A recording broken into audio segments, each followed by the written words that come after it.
There is a fatal disease that destroys men before they even begin. It does not look like weakness. It does not feel like defeat. In fact, it feels intoxicating. It is the overwhelming, desperate urge to tell the world what you are about to do. Think about the last time you had a vision.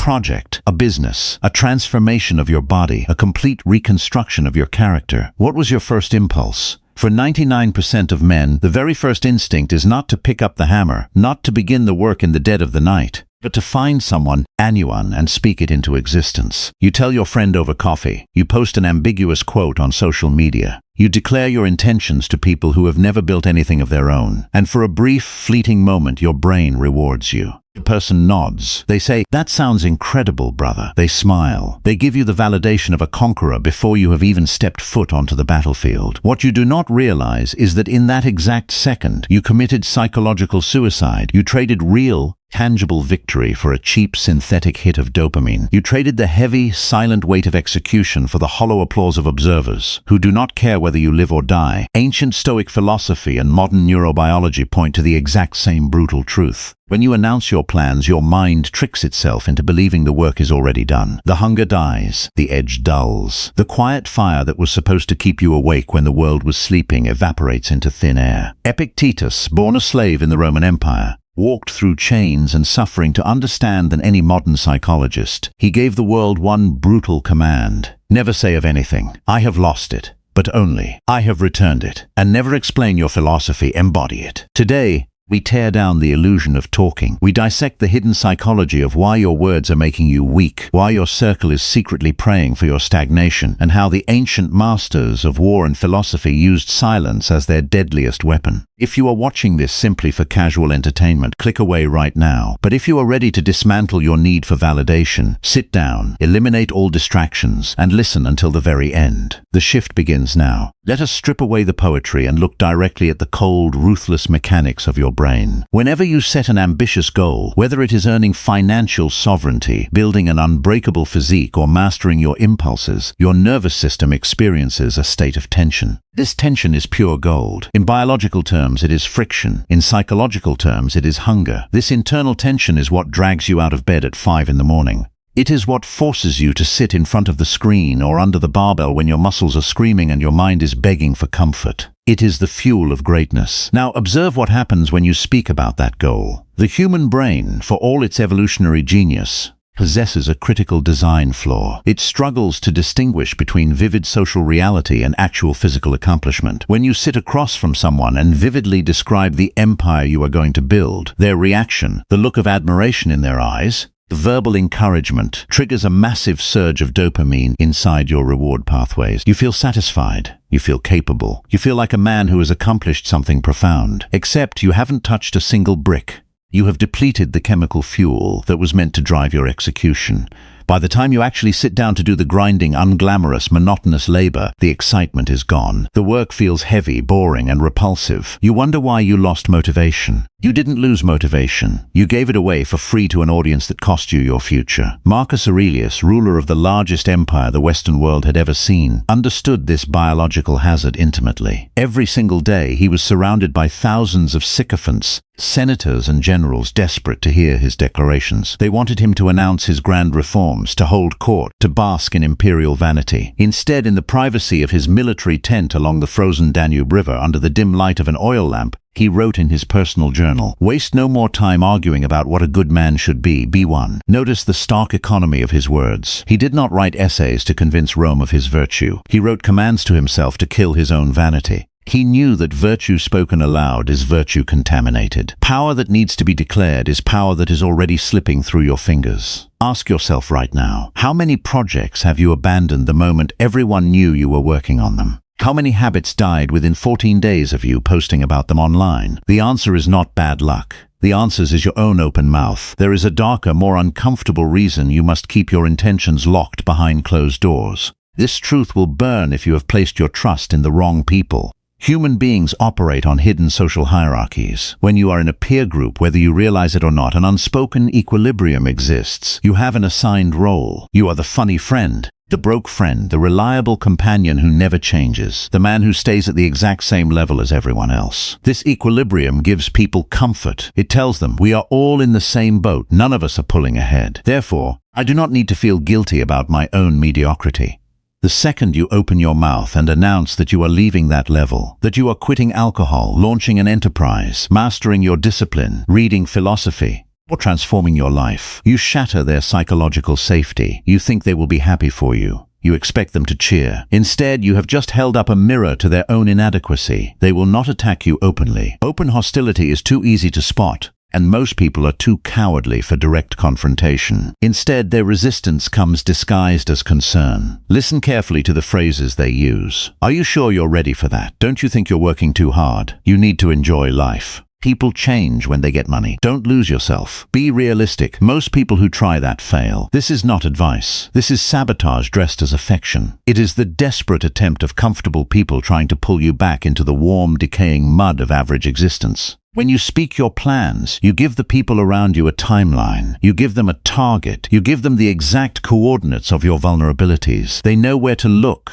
They know when you are struggling. And they wait for the moment you stumble so they can sigh with relief and say, "See, I told you it wasn't going to work." Robert Greene, in his breakdown of strategic power, echoed a timeless law. Always say less than necessary. When you try to impress people with words, the more you say, the more common you appear, and the less in control. The strongest predators in nature do not announce their presence. A lion does not roar when it stalks an antelope in the tall grass. It moves low, it matches the wind, it absorbs every step into the earth. It is completely, terrifyingly silent until the exact moment of the kill. When you operate in silence, you eliminate envy before it can take root. You do not give doubt an address to visit. You remove the audience entirely, leaving only you, your standard, and the unrelenting discipline required to achieve it. To understand the true architecture of silence, we must look at the ancient Spartans, a civilization that treated useless speech as a crime against the state. From the age of 7, boys in the agoge were not merely trained to wield the spear and endure starvation, they were trained in speech. If a young Spartan was asked a question by an elder, he was required to answer with the absolute minimum number of words possible, while conveying the maximum possible truth.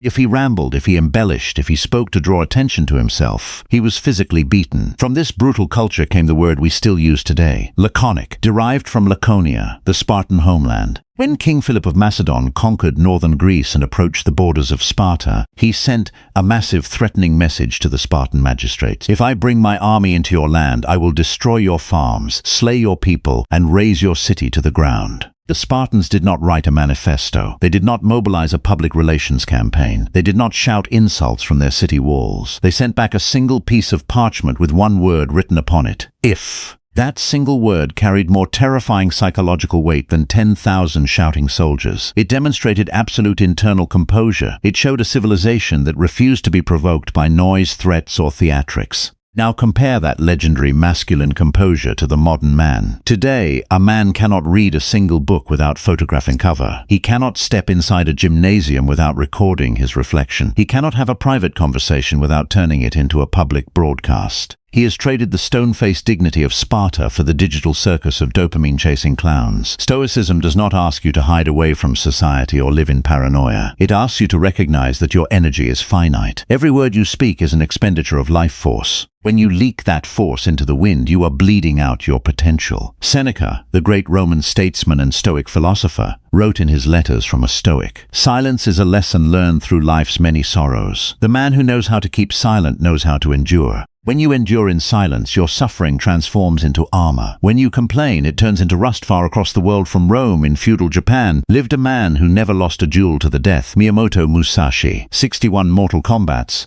undefeated from the age of 13 until his death. In his legendary philosophical work, The Book of Five Rings, Musashi laid down principles that transcend martial arts and strike directly at the core of human mastery. He wrote about the concept of the void, the state of mind where there is no self-importance, no noise, no distraction, and absolute razor-focused awareness. Musashi observed, "In battle, if you make your opponent aware of your spirit, you have lost the initiative. Do not hold your sword in a way that telegraphs your intention. Let your strike be like the shadow of a bird passing over water." Think about what this means for your daily life, your career, and your personal evolution. When you walk into a room, do you demand attention through loud words and aggressive posturing, or does your presence speak before you open your mouth? A man who relies on his voice to establish dominance is a man compensating for the vacuum inside his character. True authority is quiet. True competence does not scream for acknowledgement. When Musashi prepared for his most famous duel against Sasaki Kojiro on the island of Ganryujima, he did not show up on time with polished armor and grand declarations. He arrived hours late, having carved a wooden sword from a broken oar while traveling in a rowboat. He uttered no threats. He made no dramatic promises. He stepped off the boat, assessed the wind and the sunlight, struck his opponent down with a single devastating movement,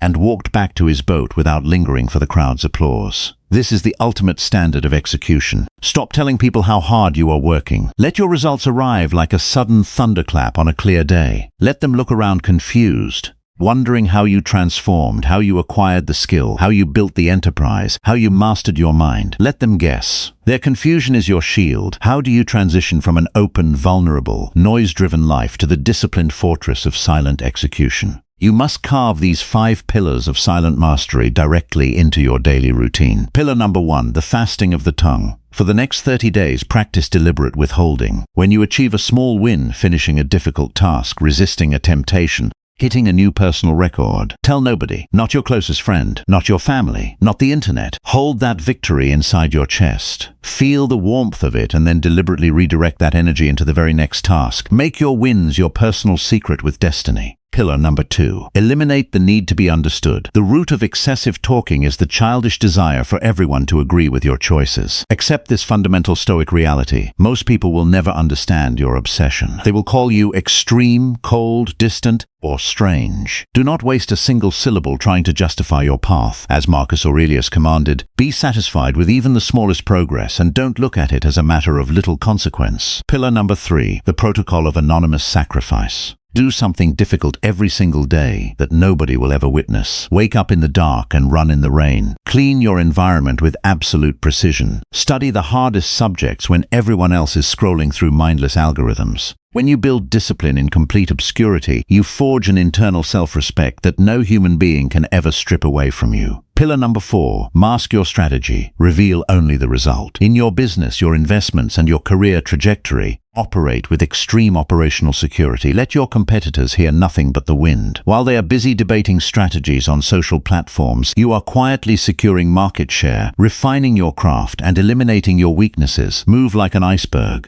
Show only 10% above the surface, while the crushing 90% remains submerged dark discipline. Pillar number 5, transform anger into cold kinetic action. When someone insults you, undermines you, or doubts your potential, your immediate lower nature reaction is to snap back with words. You want to argue. You want to prove them wrong. Kill that impulse instantly. Epictetus said, if someone speaks ill of you, do not defend yourself against the claims. Respond instead. He surely does not know my other faults, else he would not have mentioned these alone. Take the rage, the disrespect, and the frustration, and pack it deep into your furnace. Do not let it leak out in useless arguments. Use that fire to work 2 hours longer, lift heavier, read deeper, and out-execute them into total irrelevance. We stand at the edge of decision. You can close this video, open another tab, and return to the comfortable world of noise, distraction, and hollow announcements. You can tell your friends tomorrow about the great philosophy video you just watched and how you are going to change your life starting next Monday. Or you can let this be the exact moment the noise stops forever.